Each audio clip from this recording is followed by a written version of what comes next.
Hello, chào mọi người nhá. Để ăn cay nha mọi người.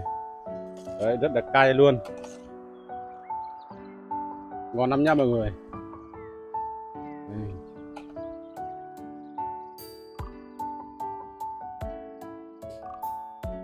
Ồ,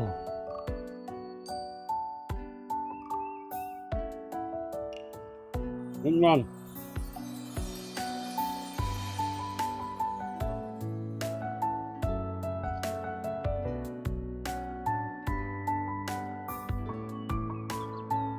Ừm, ừm,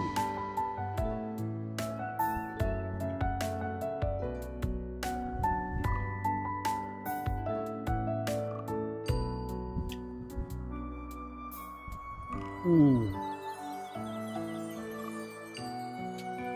Ngon.